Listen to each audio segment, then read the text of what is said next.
I'll give it a couple. I told them 5 minutes earlier, so we'll wait at least that long. I am sending us up live. I'm attempting to send us up live. I know it'll work fine on Twitch, because it always works fine on Twitch. But whether it works properly... Oh, it does seem like it's working properly on YouTube as well. Isn't that it? Great. Okay. Check that Did out. it, like, nuke it into the recycle bin? I see you now, Baylithal. Welcome. Oh, there we are. It's at 8% now. I don't know where. It's probably in a hidden Git folder, but you have some, like, Windows Explorer I don't add-on. see it in my recycle, so... Yeah. I don't see any hidden Git folders, I'm afraid.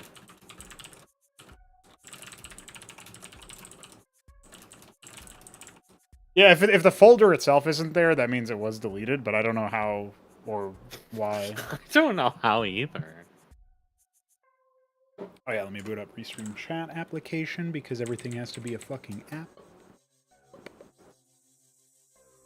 What is the total size? Let me right-click onto... I mean, it's going to be a little bit smaller because it's compacted, but 2.6 gigs.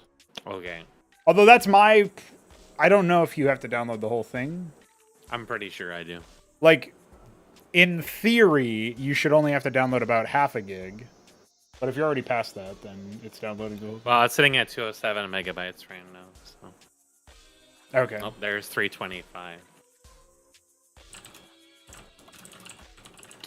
I remember the issue was that GitHub is very, very, very slow. Because this would have been downloaded, like, within, like, 5 seconds normally. Yeah.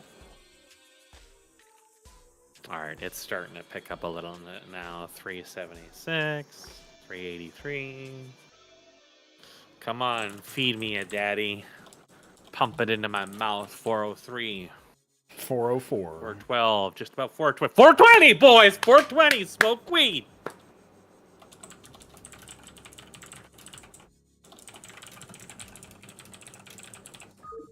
This gives me a little bit of is- time to jump in elsewhere. So it's going to be a best of 5. 5? Yes. Okay. That is correct. I'm banking on Btyb. You put all He's your the dark horse. You bet all your chips on Btyb. Yeah. Well, I am in the process now of investigating. Let's see. We're at 567. So if your estimation is correct, we might get there pretty quickly. Yeah. Because now it's sort of stabilized. Yeah. It should be downloading at about, like, close to 100 megabytes a second. That's actually what my downstream maximum is. I've only ever seen it go at about 4 megabytes a second because Canada. Okay, I think I know what happened with a crash that was reported earlier. So I will have had that fixed, but I'm not... Considering what just happened with you trying to update, and just in general, I'm not gonna... Oh, is that the crash Darkened Feet was trying to figure out? What yes. was that? So, if a hallucinated... Like, basically, if a unit... so the way that it would work is, if you use a charlatan... Let's see, let me make sure that this is true. Oh, okay, never mind. So, if you're attacking a hallucinating target, and that target, like the attack comes from a unit that then dies before the projectile hits, so like the attacker is dead at the time of the damage, it won't consider that the attacker could be dead, and it may try to access a null unit for the purposes of checking alliances between the players. So that was causing a crash for Benno, and it basically just means that we probably have to... The problem is we have to disallow, like, charlatans or whatever, or I can just hotfix it later, but... Okay, what I need to do here is I need to disable stuff so I can get direct draw, the glide wrap or whatever it is. Which is preferred W mode should be set to false. Wait, where are you disabling that in? Is it In the your config YML?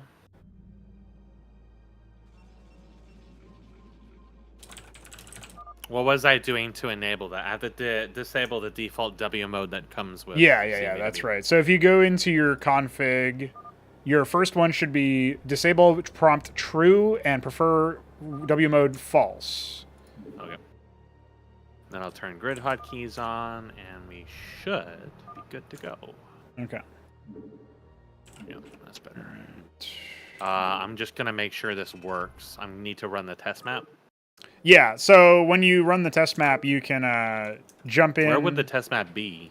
When you go into your single player use map setting, like the play custom thing, and then I see Brood War download and replays.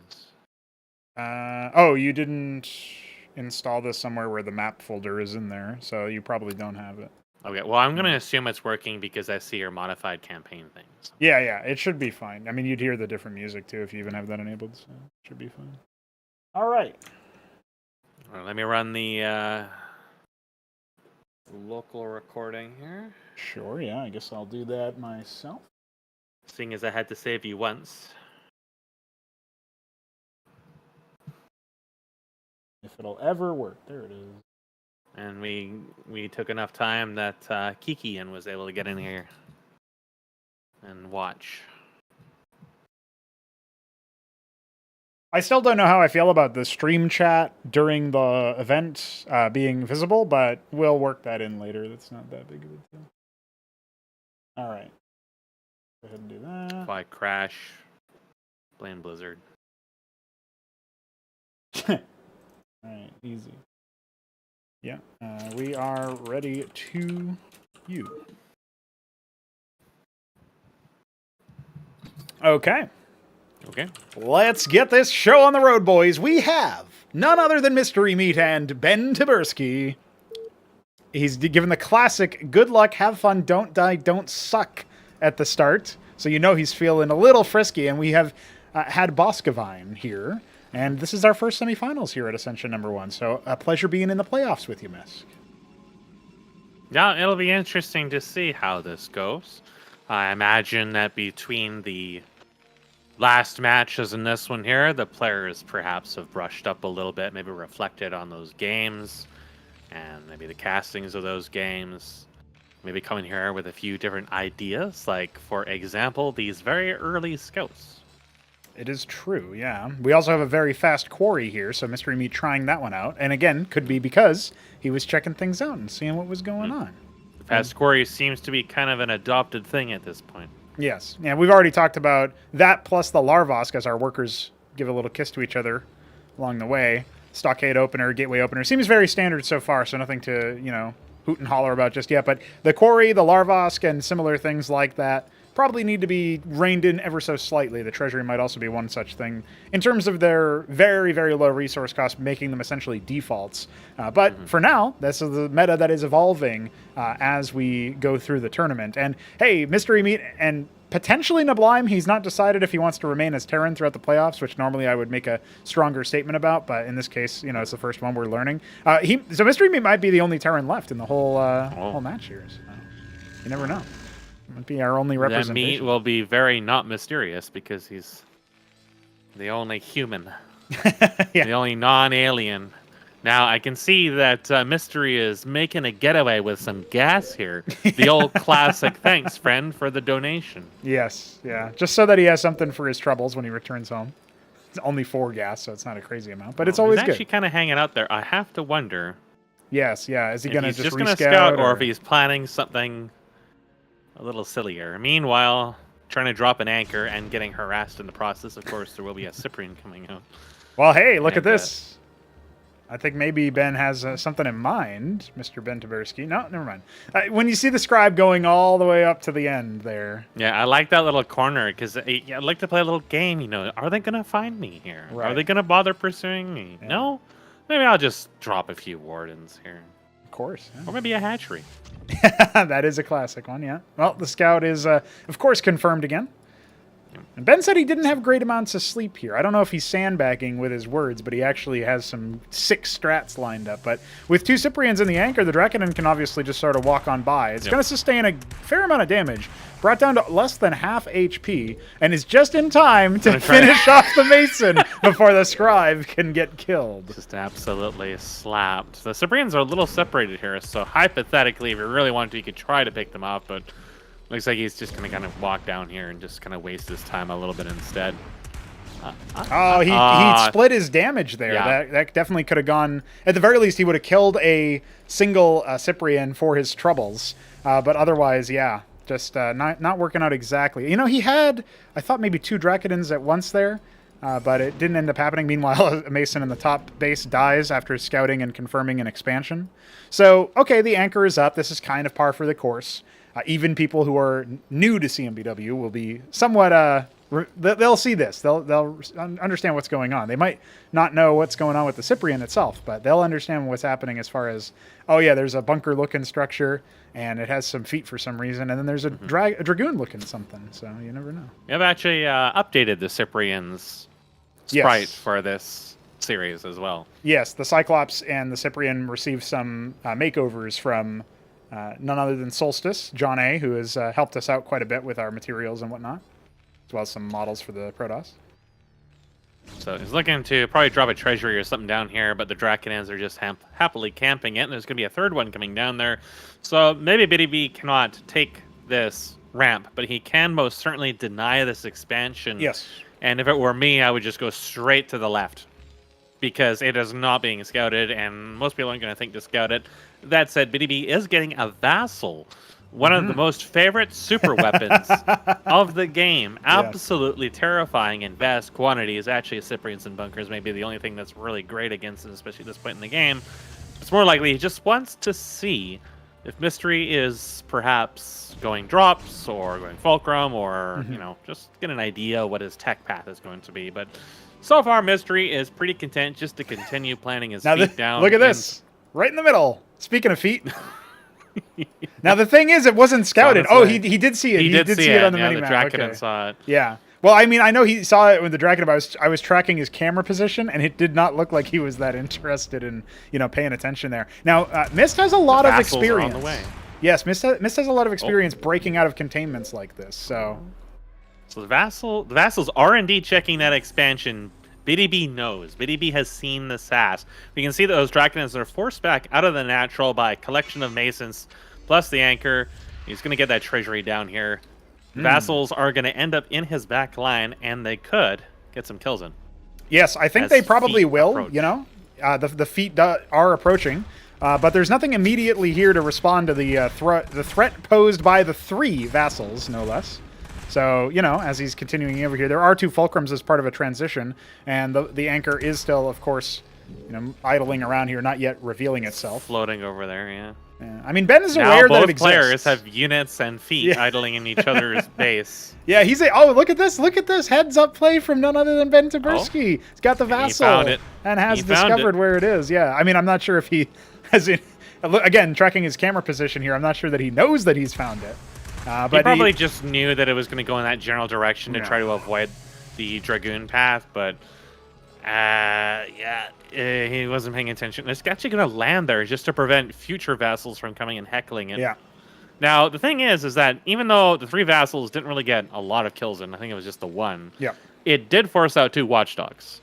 Yeah, and the mining time. Yeah, a considerable amount of a slowdown. There's a 3rd fulcrum. Oh, and he actually cancels whatever it was he was building there. Absolutely violent. And meanwhile, Ben's going to see what he can do about potentially disrupting this position here. There is only 1 Cyprian in that anchor. Yeah, he forces the treasury to...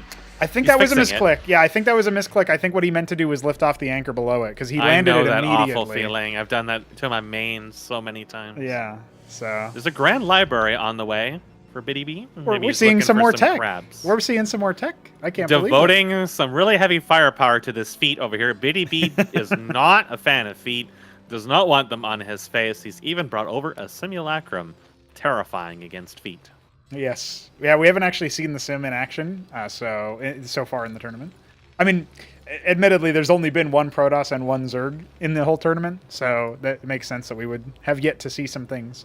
But the Grand Library is out, and it is training Atriuses, affectionately nicknamed Crabs, which obviously has some competition with the Lobster Mine, which isn't even called the Lobster Mine. But I was thinking to this effect, it's not called Lobster Mine in the text, but if everybody keeps calling it that, I guess I'll have no choice. So you guys know your win condition.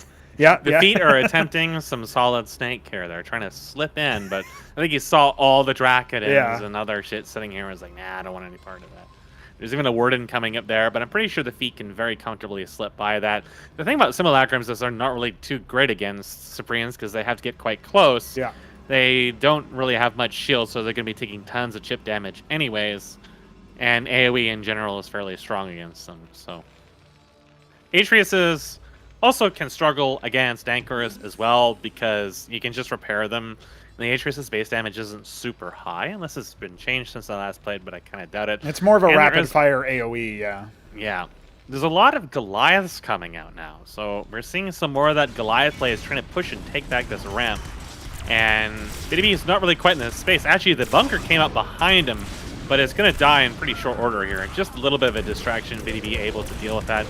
Atrius is going to get picked off, and the Sims are going to get picked off, and there's just way too much meat for him to deal with immediately, and he is forced to retreat. He has taken a third, of course, misplaced. We love to see that, and otherwise has a sequestered icon on the way, which is actually a pretty good option versus specifically Goliaths. And when you have Goliaths out with, mixed in Cyprians, Clerics, they have to clump up. That makes them vulnerable to a Cantors. They're not the most mobile. All of those units are, on the slower side as far as the early game units are concerned. The one window here, as the Vassals come back in to hunt for some maybe cheeky worker kills, and mostly a distraction. Yeah, at this stage, I actually don't know what he's planning on with that. There's looking to be an all-in. Yeah, this is a potentially dangerous move, but I'm quite surprised. Now, he does have a little bit of an advantage in that he surprised him and flanked him. He's also cutting off reinforcements.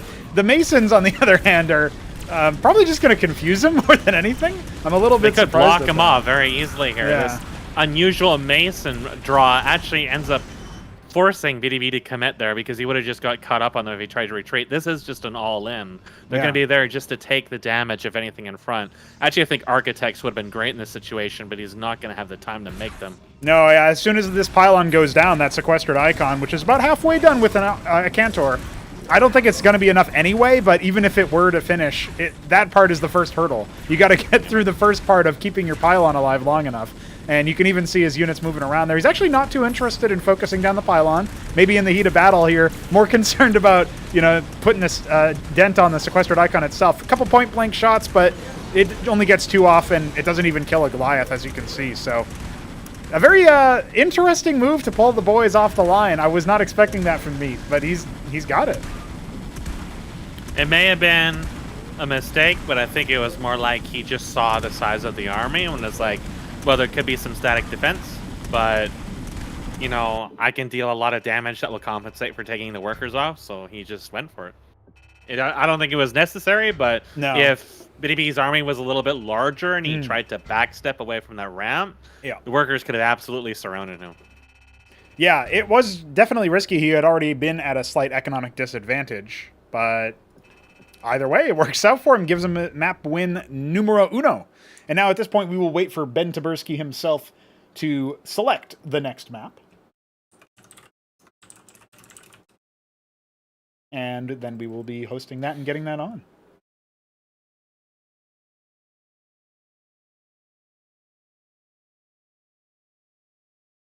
I think in that game, Btyb was floating a little bit of money towards the later half.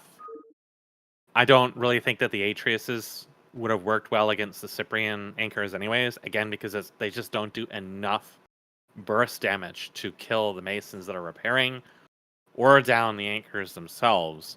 I think if he really wanted the sequestered icon or was thinking of it, he could have committed to it right away and could have had Architects out. That's a great map for Architects, even though they don't float anymore, because there's so many narrow chokes that they have to go down, and you kind of just block them off. And as long as you don't get flanked, like what kind of happened towards the end, they can deal so much damage to the Cyprians and the Clerics that are healing the Goliaths. Yeah, I do think that the fact that their missiles split or just getting any sort of crowd control, would have been very, very helpful for him, but was not to be that particular one. So I'll go ahead and update our overlay with the appropriate match score.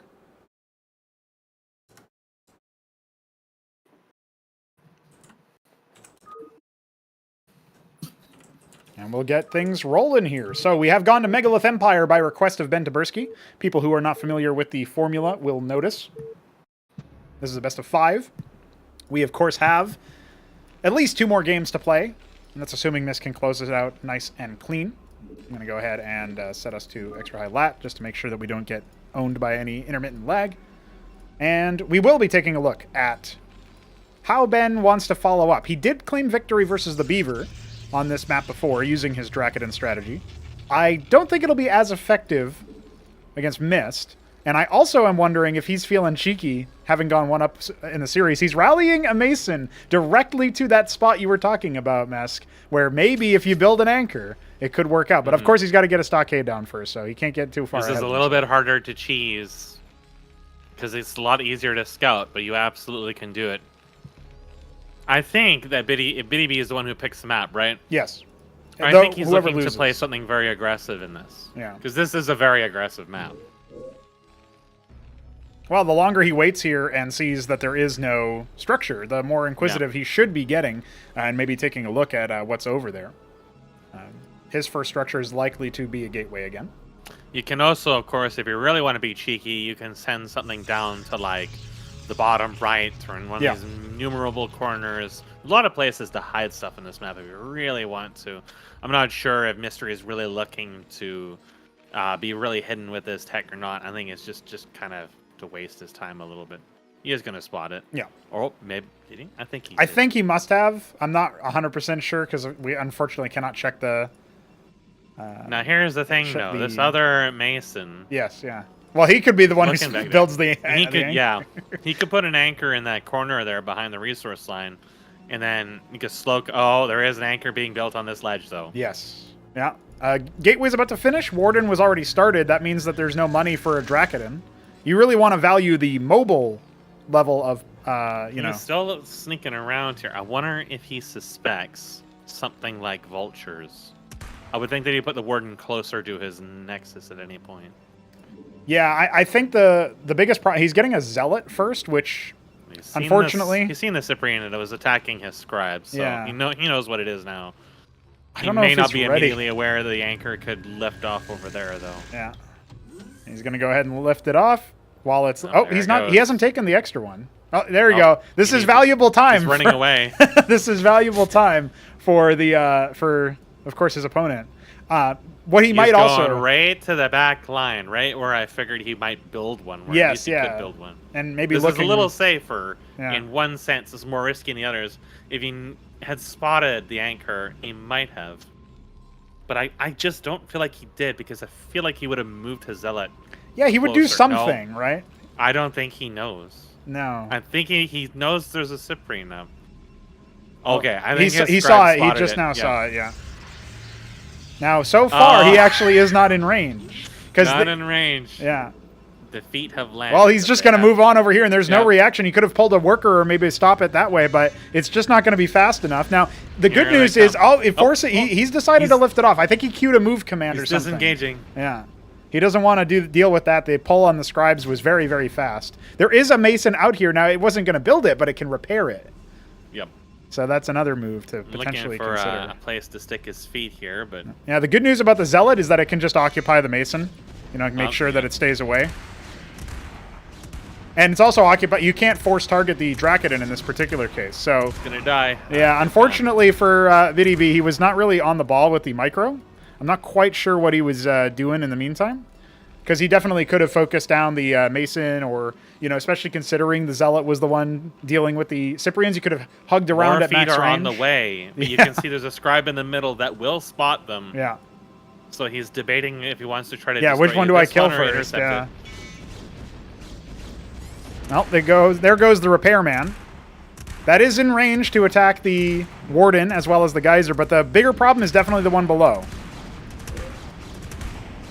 Currently not really targeting the units that are Scribes are getting attacking. massive. But yeah, it's definitely still working out for him overall. The Warden finishes, but it's not going to be enough to do too much. There's a lot of worker deaths. There's more than double the worker count for Mist at this point, so... And he's not pulling his other workers down. Here. Yeah, at this point, I think he's just been overwhelmed by the, the micro potential here. So... Mystery cheese strikes again. Yeah, the meat is relatively cheesy. He's holding on here, but with only 7 workers to 20, I feel like he's taking too much damage for this. Meat is going all in. He's got many feet, and he's building quite a few of them. Yeah. Oh. Now the anchor's going to burn down. He's just going to wait for that patiently while he regenerates his shields. Yeah. A lone Cyprian is all that remains for now.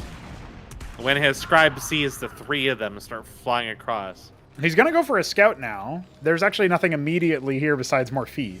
So, I mean, technically, if Mist really fumbles... All 3 of them. Yeah. If Mist really fumbles this, then I could see Ben coming back into the game. But he won't see the 3 feet. Oh, my God. Oh, the Mason's blocking all the Drakenins. Oh, my God. He's trying to go for... He's like, oh, he's got nothing at home. Surely this will work out for me. Now, okay, I don't want to get anybody excited here. There is technically a chance that if Btyb pulls his scribes off towards the minerals, that's something that he can do. He can just go for an elimination victory. It's really unlikely, especially with that anchor, you know, presumably going to have... Oh, no, he's just going to go for a surround. Oh, no. Slapped to death. Yeah, but at this point, back at home, there are feet. Actually, one of them in the chaos, one of the 3 feet is already taken care of, but...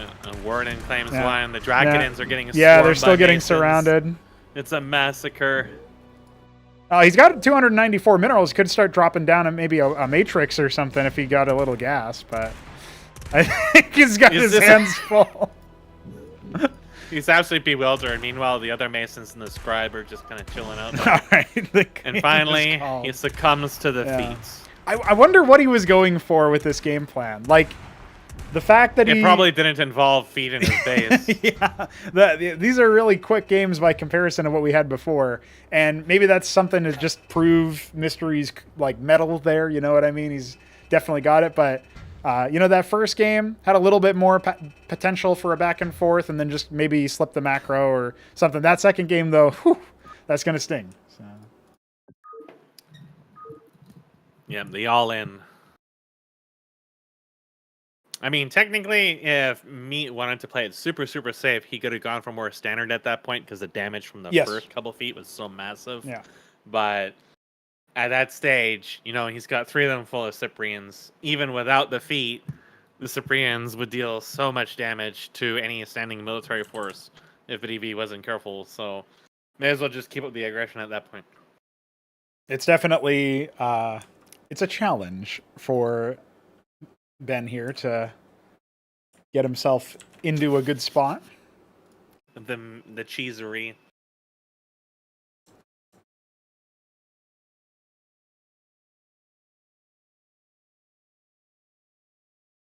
Yeah, the fact that he chose you know, 2 maps, which I mean, Boskevine Mystery had done cheese before. That was the only other time we saw. So it was interesting that Ben chose that. Then he chooses this map, or the previous map, right?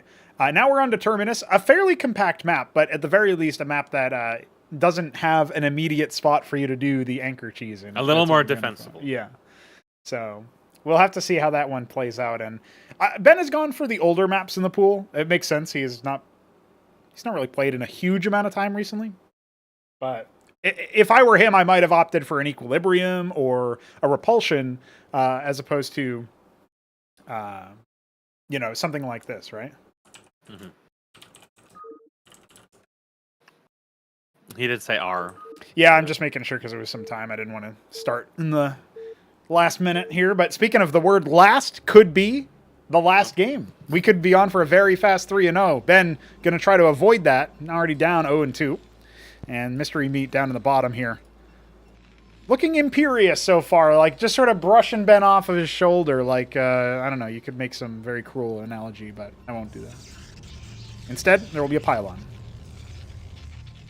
I think Btyb should be looking to try to prolong this game and not get super aggressive early on because it's quite clear that when things start piling up and he gets kind of overwhelmed by that, he should probably look to try to put himself in a little bit more of a comfortable position. I mean, he can just as easily just try to cheese a game out, but it's a little bit harder against Terran in general because Terran are a lot more stoic. They're just between the Anchor and Cyprians in general. It's very few things are going to really outweather that. And Mystery has shown that he's probably going to go that build almost every single game. Yeah. What we saw in the first one, where he had gone for an initial stockade and then moved past that into the the Vestry add-on for clerics, and then some other things. That made some sense, and there was definitely something going on there. That was on Boskevine, but he's definitely shown a predilection for that. He believes this is the safest play, or the one that he favors the most. So he's got his quarry up again, finishing up his stockade. Once again, gateway opener, and some tickling in Btyb88's base. Btyb88 did manage to pull 2 Masons off of the mineral line. Okay. And manages to avoid getting heckled quite as much by this Mason, but his Scribe has taken a little bit of damage there. He's very wary of it. Yeah, he's warding him off with the double saturation on the geyser. Doesn't want to interrupt that. Very important for Dracodons. This map is a little harder to all in on because of the choke, as long as you can hold that choke. But the other expansion on the high ground, the larger one, can be quite difficult to hold because the ramp that leads into it is all the way onto the middle of the map, and it's a huge distance. So particularly for Protoss, where you need the pylon for your static defenses, it can be kind of annoying to actually hold that. So it's not super often you see that get used, but Terran in particular can use it very easily with vultures. And of course, just lifting anchors onto there as well will give them a height advantage against anything in your main. So something you definitely got to be really mindful as Protoss. There's also a massacred Mason corpse. Apparently the Scribe hunted it down and found it, so there won't be as many shenanigans. Dracodon is in the spot, and this Scribe has actually been in a pretty good position to scout. I don't think that Mist has kept track of where that is. Building a pylon on that ledge. Yep. This and look at that. The rally was not correct here. That Cyprian, that's a real bad mistake. I wonder what happened there. Not good. Yeah, he will find and discover where the pylon is, but the Dracodon is in a position to potentially help here. As long as the Scribe stays alive, the shields are going to kick in here pretty soon. This could pull a lot of attention on Mystery. Yeah, and there's the Warden. Yeah. And that's good. He does have one Cyprian in the anchor, and another Cyprian will safely pop out instead of being in the wrong position. But the Warden is a ticking time bomb because it really will establish the level of power here. 35 seconds in total to warp in, and the stockade has to lift. That's actually going to allow the Dracodons to come on in and force the cancel onto that anchor. Mist is actually in some trouble here. I think maybe he just made a couple of interesting choices here. And that second Cyprian dying as well due to a poor rally. That's going to maybe haunt him here. Still only on one gateway for Ben, and, one base play the whole way through.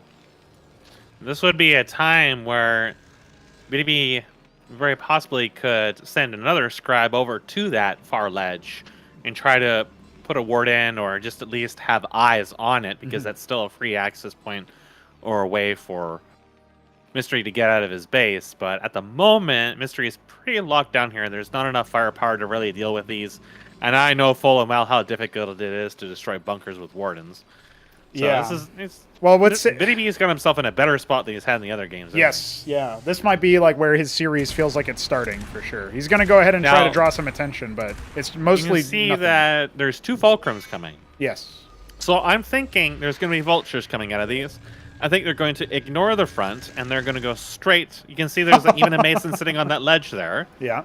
He's making sure nothing comes up there to scout it. Well, precisely what I was talking about earlier on, is that he's going to look to abuse that just to be on his side of the map. But you can tell at Btyb88's base, that Warden isn't going to protect anything, and they're just going to go behind his mineral line.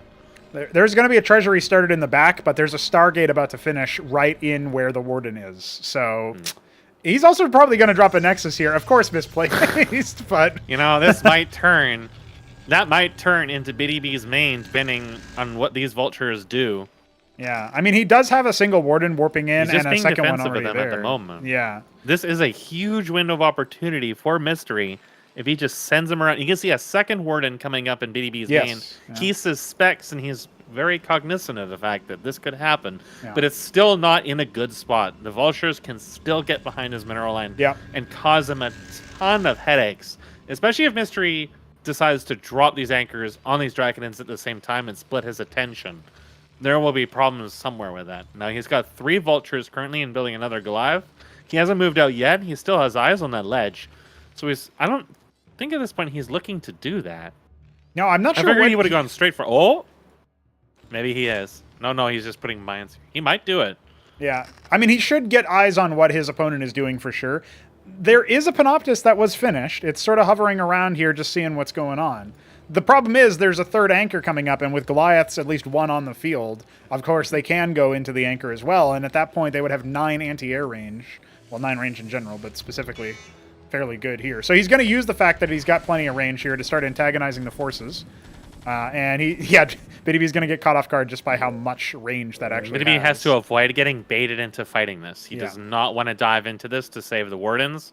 At this stage, the Wardens have pretty much served their purpose. The Nexus is just absolutely cheeky, and it's perfect, but it's probably not going to be able to accomplish too much. Yeah, well, there are Draconids at home idling. And at this point, the Panoptuses are going to fly over the lobster mine and reveal themselves. The Warden's actually retaliating here because of the misplaced anchor. And at this point, the Panoptuses are loose. So there's going to be a little bit of a split attention, at which point the Draconids can come in. Another Panoptus almost completed as well. And this expansion's about to be found. So Mist is still yet again in trouble. I mean, if he can pick off some of these Panoptuses on the way, it doesn't look like it's going to happen. They're going to escape instead. And at this bigger point, issue for Mist is definitely that timer has disappeared for those Vultures to be really super effective. Now, the Draconids might move out of here, but there are 2 gateways building Draconids in the base now, so he doesn't know what's going on, but he would have to move into between their queues and rallies to really get any mileage out of them, and they don't have any mines on them anymore, so they really don't want to fight those Draconids either. Yeah, I mean, he's starting to move a little bit further forward here. He has placed a couple of mines. He's going to check this high ground base to see if that's been taken off. I mean, he thinks that he might think there's no base here. Of course, we know that the expansion is inside Mist's domain, so it's a little silly. There's no better place for it. Yeah. I mean, the worker count's clearly in favor of the Terran, and he has better split across both bases. He won't have as much gas, but that's not currently what Btyb is harvesting the most anyway, so... Btyb is going to take his Nat there in the top right. Yep. The Vultures are very, very likely to find that and draw some attention from him. But again, they don't have any mines. Yeah, and there's about to be 4 Draconids idling over in that position. The Panoptus is once again going for a little bit of a recon field here. They're going to see if they can, take some damage, but obviously that's... Watchdogs are no joke as far as that goes, though they're going to come in and pick off the Cyprian. This takes 3 hits there. And once again, forcing some sort of attention away. He's see some idle Masons. He's going to go ahead and take care of those as well. And here come the Goliaths marching over. The Vultures have come moved to the Mineral Land.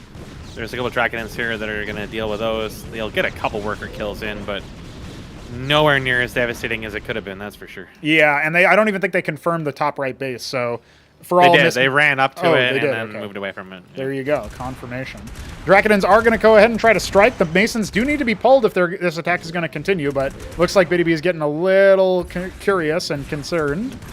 I'm really surprised. He really wanted to pick that Goliath, but he wasn't able to get a hold of it. Well, the flash shielding will kick in to help his forces out here, and there are still some more Panoptuses. I'm at once surprised that he doesn't have any land effects to try to disable these anchors, maybe before he really goes for anything crazy. But despite that, anyway, the Goliath does go down. He does lose a couple of Draconids and the Warden. So this position is starting to become a lot less easy for him to hold. He can't really maintain the containment that he's got for much longer. No, I think land effects would be really hard to use against this. He would need quite a few of them because of how spread out the forces are. Again, just a couple of architects would have been just wonderful here because they do have fairly high range and they could sit on this ledge, and Mystery would basically need phalanxes or error to deal with them at that point. But the Panoptuses, well, they can certainly cause some problems and force them to build watchdogs. Being able to penetrate this wall is not going to happen with him. No, he has a ton of Draconids coming down, but going through that choke versus all these Goliaths, I think he's just got to concede that this base is dead. And this is the main worry that you have when you lose, a base over here that you've put together. Cheek was established, but at what cost? Yeah, the cost is great. I think he loses his Stargate. He's going to lose all these workers, not going to be able to use them. He does, leave with at least the majority of those Drakidans that had come down to potentially fight. But now he's going to be at a huge worker disadvantage. And even though they took the same bases, I mean, again, his Nexus is misplaced. So it's a little bit less efficient for the gas and that leftmost mineral field. But on top of that, you know, we do have an Argosy coming. So I think maybe he's going to lean into perhaps Didacts. Oh, look at this. The Nexus is going to stay alive. I don't know what's up with that. He's like, I'm not going to waste time dealing with that. He thinks he can end the game right now. And I think he's going to find that if the Drakidans position themselves on the cliff, that's going to be a lot taller of an ask than maybe he's expecting.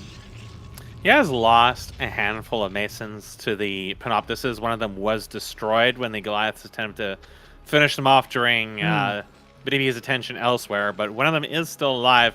Just can't really do too much. Can't really get in there. All those Masons are at full health, so I can't really do too much in the gas line, or else the Watchdogs will probably destroy it. There's another gateway coming out. The Argosy will probably not have anything built before these Goliaths hit his base, so he has to hold this ledge. It will be a Didact coming out from that, and that is a very expensive unit in terms of time. 300 gas as well, so he's got to make it count. And if his forces need to be over here, I mean, yeah, this is going to be a little bit awkward. There are some Masons that are coming with it. Once again, just to draw the initial fire and let his forces cut through here, but now they're getting kind of choked in here. Yeah, and they can be focused down. Many of them. Oh, Btyb moved in a little too close. Now the Goliaths further down can get yeah, they're kind of bouncing around, yeah. There's so many Goliaths, so many he doesn't even have vision of. Yeah, a lot of them are just sort of rotating around, and yeah, the Masons are finally dealt with for the most part. A couple of oh, the Clerics are actually charging forward a little bit too much here, so this is slightly out of sync here, but I think that's another Goliath that should die. And yeah, the Masons and the Clerics are at mostly at this point. Has arrived. Yeah, it's going to go ahead and stun. That's a pretty good stun for 2 Goliaths. Could have been a little bit better. And of course, we'll have enough for another stasis shortly. So much healing. Yeah, I don't know if he's got standing and fighting. He can't do it. He's got to pull back, let them reacquire, but... And the Didact is going to get focused down now, so... I'm not sure where his attention was exactly. Mystery had enough of that shit. It's going to be GG. That was a much better game coming out of Ben, I think. Some of the decision-making, a little bit awkward, but that will indeed be the conclusion of the first ever semifinals. And, you know, like I said, Mist coming in... I like this ass. Yeah, big favorite into the matchup, and certainly some stuff that could have been done, you know, better on the side of Ben. But I really liked that third game from him. I thought, you know, Mist was shown to be like, oh, I can be caught off guard. I can lose track of, you know, where my opponent's worker goes. So, you know, whoever ends up succeeding in tomorrow's semifinal will be a really interesting game to watch and keep track of. So, I don't know if you have any closing thoughts, so to speak, for that particular series. Obviously blisteringly fast, but still, even so, I think clearly because of the skill disparity, as opposed to, you know, at least my read is, yeah, sure, some of the maps are very close together, very compact. Maybe they shouldn't have been the ones that were chosen. Either way, though, it was, you know, opportunities were there for both players. I think the biggest issue is that Btyb88's micro was kind of lacking.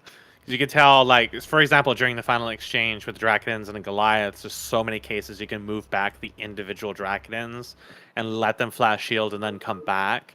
He was still hopelessly outnumbered, but he could have prolonged that fight quite a lot longer for the Didact to come out.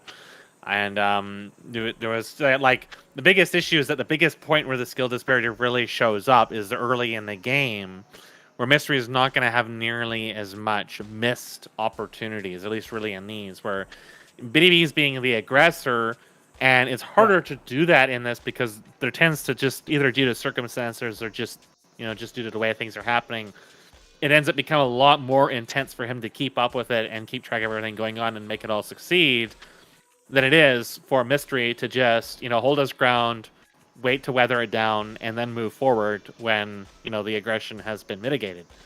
And you could really see that a lot within the first game, where, you know, with like the bunker that was flying around and stuff like that, where, you know, he was aware of it, he wanted to deal with it, and he committed quite a bit to dealing with it, but then he had quite a lot of stuff sitting around, and then the bunker ended up escaping because it wasn't within his threat anyways. I mean, he ended up destroying it when it got behind him, but it was just like there was just, you know, he also built some wardens to deal with it, but the wardens weren't really in the exact place. Yeah. Right, and then we look at the third game where he was aware that there could be a vulture back door, or some kind of back door. So we built the cannons, but the cannons weren't in a position that helped them. And when the vultures did eventually come, they came in way later in the game than they could have. They could have done so much damage to him. He could have had so many problems trying to reinforce his main.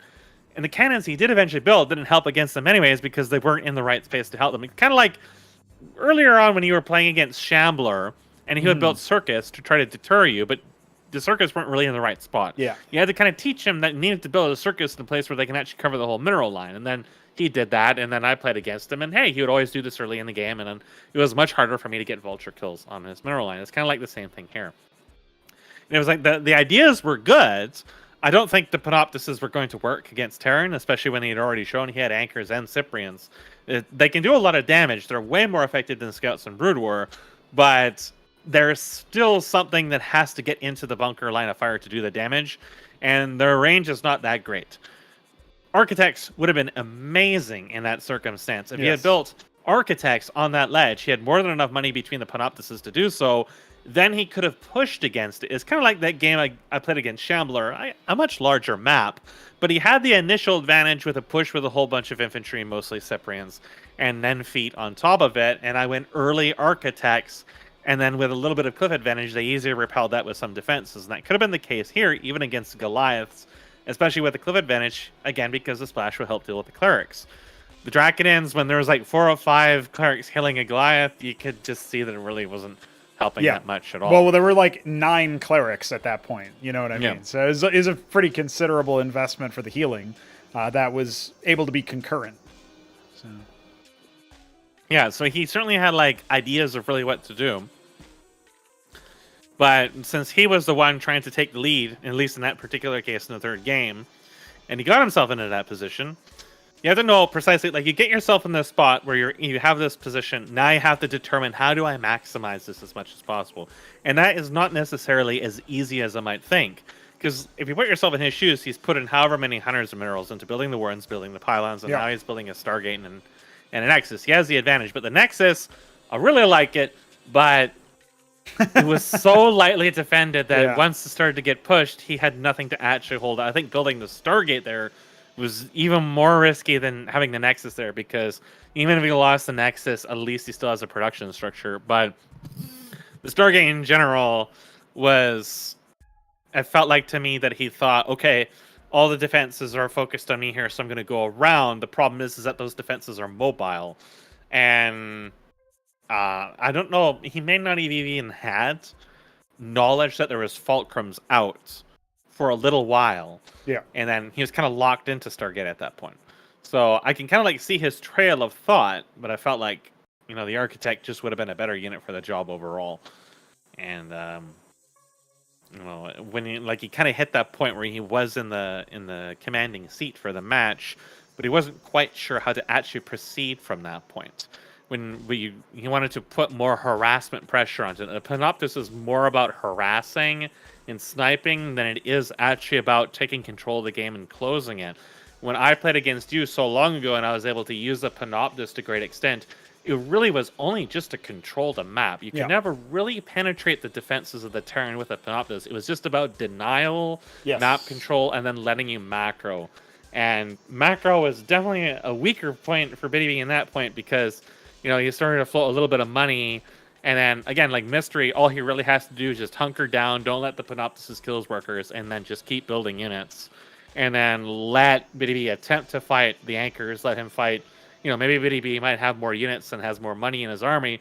If he fights against the Anchors and loses, now you're suddenly in a position to just push back suddenly, take out all these defenses, clean up that expansion. Now he's down on eco because he lost the Nexus he built. I love the Nexus, but maybe not the matchup where, you know, I would probably decide to build that unless I was being absolutely incredibly cheeky. And now suddenly, you know, you can't stop this momentum that has been gained because there's not enough time left between the distance and the map, even though this is a longer map than the other ones, to actually close the gap between the two armies, especially when I think he was only just getting his third gateway. So, yeah, it's kind of an instance where I just wasn't sure, I guess, really how to actually turn this advantage into something that could actually really push in meets Shet push in his meat and actually close the game. Yes, and Panoptises were a choice. I honestly really thought we were going to see a LAN effect for the disruption field, since that would have just completely shut down, specifically the anchor positioning in that third game. I'll boot up the replay while we're talking about it, because I think by that point there was some Goliath, though. Like, it would have been very difficult to pull that off. Because all he would have to do is just move back his Goliaths and snipe the LAN effect. You would need several of them. And microing those is not particularly easy, especially a whole bunch of them at once. It's very risky, for sure. So if you check out this screenshot, this is the rally, which I was wondering how it possibly messed it up. But I just posted that in the events channel. There's a shot of just the rally wonderful. point. Yeah, and because it's on the right side, like, the game thinks that's correct. There and then tried to move around. Yeah. Well, it can't go through. That's actually a full wall in that place. So the Cyprian can't go through. I think maybe Zethricor's can fit through. I'm not sure. This is the position that the rally was in anyway. I was curious about investigating that. So, as we get through a little bit further on, I'm basically going to just fast forward to where the Stargate actually shows up here. So, at this stage, one LAN effect placed between these two anchors shuts them both down. And, of course, it's not going to die that soon. There were vultures. There were two fulcrums. Let's see. I post a screenshot. Yeah. So... here, I'll just DM it to you. So in this particular position, if you positioned the LAN effect right between those two anchors, you're in a spot where you shut them down completely. At the time where a LAN effect could have conceivably finished, there's a slight reshuffle of where the anchors are at the end of there, but it still would have been enough. There were still only vultures, so nothing that could have attacked air outside of the Cyprians themselves in the anchors. I think that would have just sealed the deal right there, because he could have jumped on them, he would have forced them to unload or lift off or something, and the reposition itself could have happened. Now, there was a Goliath in production, but it was only one cleric out, so it could have easily been sniped. I think that would have been if you can get him to force the anchors back. Yeah. Right? Because you don't want him reclaiming territory. Yeah. You want to force him more and more and more in, so you can start taking pot shots of the worker, force him to start repairing stuff. Yeah. You got to start forcing him to respond to you, as opposed to being bottled up. When he's bottled up, he doesn't care where your units or your defenses are. Yeah. If he is safe behind his wall, it doesn't matter to him until he's actually ready to move out. And he's generally going to wait until you've made a mistake somewhere that breaks your own contain, either by attacking and failing to actually break his defenses, or by not taking enough of the map by the time he hits a certain breakpoint in his tech or his army. Or maybe he baits you into making an attack. But the Terran is very, very happy in this situation that Mystery was in, where he did lose the choke, but no further pressure came off of that, because the anchors pretty much shut it down at that point. I think that Btyb might have benefited, again, from going to that thing. You see that worker, the Mason was sitting on that ledge there waiting for something to come up. But, he was really focused just on this one spot. And again, if the Vultures had come out so much earlier, they could have done so much damage. But he was expecting some kind of much earlier pressure, so he was holding on to them, which turned out to be kind of unnecessarily. Didn't really change the outcourse of the game, but I think the game could have ended a lot sooner. If Mystery had committed those Vultures, they could have done massive damage, because Btyb chose to overemphasize this one ledge. He had already had Wardens on. Yeah, I think the splitting the attention would have worked. Unfortunately, I'm reading the chat in the events thing, the sort of back and forth. And Ben didn't even know there was a second entrance on Terminus. Yeah. So. It can be easy to forget on that map. Yeah. There is an update that I've already made to the map that actually pushes that the ramp that you were talking about that's super far down, pushes it a little bit further in. So you have a little bit more of a push and pull about, I'm going to mass up in front of the ramp, and, I don't have to commit, super far away from my base to protect the ramp or cover the ramp or at least see what's going on. So that's going to be... that's definitely going to be a thing that you can. I really like that rally thing, though. That's beautiful. It's just because of that corner there. Yeah. He popped out of the corner, and then of course he can't go through it, so he's going to head off to Tennessee. Well, what he did say is he thought that he shift-clicked the rally, but you can't do that in CMBW. You can't queue up as part of your rally, queue up other orders. So he got bamboozled by StarCraft 2 logic, I guess. Got flummoxed. Yeah. So, there you go. There's a little bit of discussion for you at the end. I think since I won't be, running home from work for the next series, which is tomorrow at 1 p.m. my time, also known as, what is that? 11. No, that would be 10 a.m. Your time. Are you able to make that one? I think you already were talking about that. I should be able to. Yes, I have to be up at like 6 or 7 tomorrow. So okay, so you'll be already awake. Very nice. Yep. Yeah. So what I'm looking forward to with that is a feeling that when we go through and play through that series, ideally we could spend a few minutes setting up the match ahead of time and talking about, maybe some of the strategies that these players have done. We didn't get a chance to do that here because I was aware of the time, and I know that Mist, maybe you wanted to go to bed at some point soon, maybe same for Ben. So yeah, at that point we were sort of just jumping right into it, but tomorrow will be a little bit more formalized, you could say, and of course the grand finals ideally will be in a similar boat, which we will figure out at a later point. I'm going to ask Mist what days later on this week work for him and see what he has to say. And, of course, I'll ask the winner of the next series, which is the Shambler versus Nablime. Again, tomorrow, 1 p.m. Eastern That's going to be time. an interesting match, I think. Yeah. Because I think Nablime, well, I would presume that he's been, brushing up and practicing a little bit. And I know that Shambler was as well. So we're going to have a very interesting kind of like retrospective on those two coming into that, because I think that if they both put in pretty good effort, it could actually be really quite evenly matched. Yeah, I honestly think Shambler could at least see... we could see Nablime, even though he is the underdog, even though he's got, less experience, and even though he's going to go up against an unfamiliar race. He's only played against Terrans so far. Yeah. The Shambler might... I think he has the mechanics for it in him. Yeah. It's going to be dealing with, because Shambler can adapt. Yeah. And he also does, like he doesn't just stick just to the one thing, too. No, he's got a couple different things that he's got. Things, right? So I think that's going to catch him off guard. He's going to have a hard time dealing with that. But if he can roll with it and read the game state, with a little bit more accuracy than maybe before, where sometimes it felt like he maybe quit a little too early, I think that, he might be able to, put Shambler on his toes a little bit. I think It'll so. definitely be something I'll be looking forward to seeing, is how that goes up. Yeah, I'm excited to see that in action. I also don't know if Nablime is going to remain as Terran. I talked about that a little bit earlier, but he said that he would be, he would ask to change his race because he's only played Terran so far. But then I don't know if he played any time recently, so he might just walk in as Terran as well. But we'll get confirmation on that later on tonight and such, and figure that out. So. Gives us a little bit more fodder for storytelling. And yeah, I mean, we've already also confirmed, Mesk, that there will be an Ascension 2. This one for the seasonal points, which the community-funded prize pool will be distributed at the end of the season later on. I've got a whole write-up on that later that is already available. But the main idea is that you get to enjoy... more Ascension, more CMBW. So if you're interested in joining us for those games, that will also be Saturday at the same times as this past Saturday was. So we'll see about that. You make me wish I had more time to actually play this. Yeah. I mean, just think about it. You could also just sign up and compete. I would be just basically doing what Btyb88 is doing in this, just being really cheesy and overly aggressive. Yeah. To his credit, I think Btyb88, maybe not like the highest skilled player. Maybe he was never going to be favored for this. Yeah. But the fact is that, he went from just starting off, I don't think even really that long ago, comparatively speaking, in terms of raw games played. Yeah. Because there was a period of inactivity, I think, for all of us. Yeah. Versus Mystery, who generally, people would tell me was probably one of the better, if not the best player of the group. Yeah. And he was able, the first two games were kind of silly, especially that second game. But, I mean, the second game is kind of like more standard of what happens when the cheese fires off.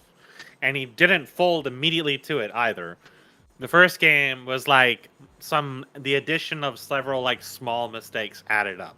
Yes. And then the third game is kind of sort of the same way too, right? That is still a lot better than when I played against you and Shambler, pretty much all the way up until towards the last couple weeks, where I finally started to figure out how you guys actually play, particularly Shambler. I don't think I was ever able to consistently take games off of you. Most of the games ended in sub 5 minutes every single time. Yeah. Except for those Poros games where I was using Panoptises, and what I think that was is I figured out the build you were going, and I figured out your timings, and I kind of just managed to abuse that. Right. And then Empyreans, I was using Empyreans to actually close the game, which, they may have been a little strong. So, there was a couple of games I won without error, but it was still effectively abusing those same timings. Yeah. And then with Shambler's it was kind of like sort of like the same way where I managed to like figure out the game state to like try to push the game into regions where he was uncomfortable and I was more uncomfortable. Same with Kian. But the vast majority of those games did not look even as good as these games. They were absolutely horrendous. They were all awful. Usually losing within the first Hydra attack from Shambler every single time constantly. Right. You know, miss-rallying every single thing. So I don't think BDB should really look at this and be like, oh, I did absolutely horrendously. It was a complete wash. I think that all the problems in this can be easily singled out and, you know, considered individually, and there's a lot that can be taken away from it. There's a lot that can be learned from it. You know, again, if someone's intent is to very seriously improve, this is a great platform to actually reflect upon and do that, because you have a best-of-3 format versus random games where, you know, okay, you can most certainly construe Mystery Meat as screwing around, but I think the reason why he goes for a cheese in Game 2 as opposed to Game 1 is because he recognizes that there is still a risk associated with it, and he feels you will see this in large series, where as the games go on, people will do more risky things because they have a bit of padding. If one game goes bad, they still have however many points down. They're not going to lose the series because they decided to do something strange, and, you know, like Mystery said, a lot of the maps were really close, so they were really open to this to begin with. And, you know, you can even, like, look at those examples and be like, how would I respond better to that? Yeah. Well, I think in Game 2, having a scout in the middle, keeping an eye on the feet as they were coming is great, but he ended up moving that scout when the 3 feet came, and then they may or may not have caught him off guard. So, you know, maybe he would have all ended anyways at the end of the day, but it's still, like, they're all just little things to consider, and it's a platform that gives you that in a very controlled environment.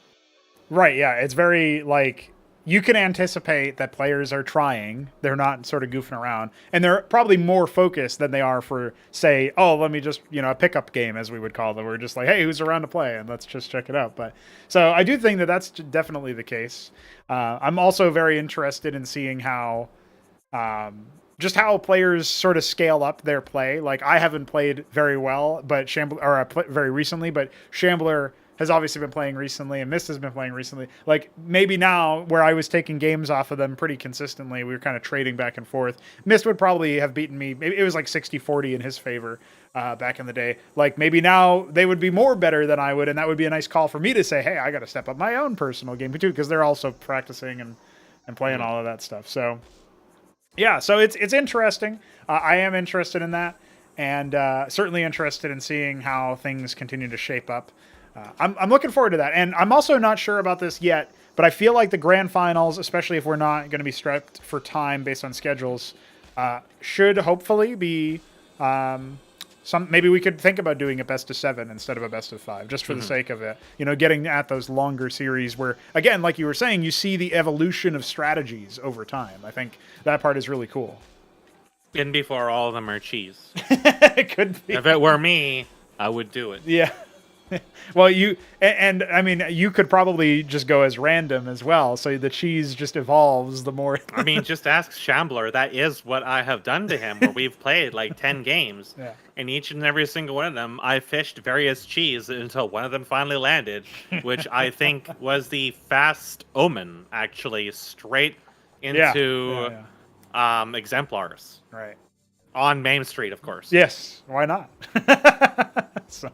Same thing I did to Keen a couple times, basically, just with more vassals. That is where that came from, is like the fast gas into tier 2 error, because that cheese, like, I just shotgun through the roulette until I found one that worked. Sometimes that's what you gotta do. It's like, if you can't win consistently, or really at all, constantly fighting people at where they're strong, you gotta find what they're not strong at. In BDB's case, looking at these cases, I would say it would be the multitasking aspect, which I entirely understand, because, you know, just watch your cast over of my gameplay, and it's like, yep, not paying attention. What are you doing? Yeah, because I'm just Canadian, you know? Yeah. And You know, Oh yeah, that's right. We had just, that back and forth. We had 2 separate videos on my channel where one of them is you casting my gameplay, and the other one is the universe. Yeah, and there's just like a complete difference in effective APM and also what paying attention to. But you can still see some weaknesses in your play later on where things start happening all over the place. Yeah, and then, you know, I'm like exploiting little tiny things on the map while you're just like taking over the rest of the map completely. Yeah. And it's like just like trying to tickle a bear to death. And then, but you know, that'll happen in the smaller scale games too. Again, just because the position that he was in say game 3, where he had more to keep track of, more to be aware of, versus Mystery, who was very comfortable where he was sitting. You know, that's when the multitasking really struggles, because now you have to be multitasking this quite well to take advantage of the situation you're in, because of the nature of that situation, having a bunch of static defenses, having an expansion down here, your production's in 2 different locations, you're trying to take another base, doesn't even know about those ramps, and I know that feeling. Most of these maps I don't understand either. You know, like that's where the big things could be. You can say, well, maybe the micro wasn't the best. You know, macro could have been a little bit better, could have kept his money down a little bit more. But that all ultimately comes down to the multitasking in the end. Yeah. And I unfortunately don't have any easy way, you know, to recommend how to train something like that, because that's what I struggle with the most too. Well, it's certainly something I'd like to see evolve over time, and I'm sure it will. I mean, even in this particular case, we saw Mist evolve into the quarry opener, which previously he had not been doing it. Well, that too. But like every game, bar the second, right? The first and the third games both opened with, let me get my quarry. And, you know, I'm starting off by harvesting a little bit of gas from one worker so that I can get the quarry at a good time and all that stuff. So he had kind of drilled that particular opener. And again, maybe that's subject to change from balancing. And I'm sure there's loads of stuff that's IMBA that we need to address. But for sure, one of the things that I keep thinking about, looking at the way that this works out, is there's a lot of opportunities and a lot of chances and a lot of decisions that could have been made differently, or a lot of actions that could have been done more efficiently, or what have you, that would have given all players in all of these matches thus far, you know, chances into it. So I'm definitely looking forward to seeing both how the game evolves, like on its own as a balance thing, and also how the maps evolve, and then how the players evolve, especially considering their play styles and what they like to do. We know that Mist likes to get cheeky. We know that he likes to, you know, lift a stockade and land it in your back line and build Hurricanes for your worker line. We know that he likes to use feet. So, like, there's things that we can assign to certain players, whereas, well, obviously, on the case of Shambler, we know he's very aggressive in general, but not necessarily in a cheesy way. I mean, he has been all in before, but it's not in the sense of, like, this is a low percentage thing. You can easily see that this is something that that's his style. That's how he's comfortable playing. So it's interesting to track that change, if it does change, or at the very least, how the skill improves over time. Mm-hmm. I'm looking forward to it. I think you'll know hell has frozen over when I play standard games. Yeah, that should never happen. That sounds like it's heresy. Yeah, that doesn't sound correct to me at all. So, well, I think that'll do it for this particular session. Thanks for joining me as always, Mask, and I look forward to what is, like, I think you're right, probably going to be a longer series as far as you know, more back and forth, potentially some games taken off, potentially even a total upset with the Shambler against Nablime. We'll be catching you guys tomorrow at 1 Eastern time, and I'll see you guys later. Smoke weed. Touch feet.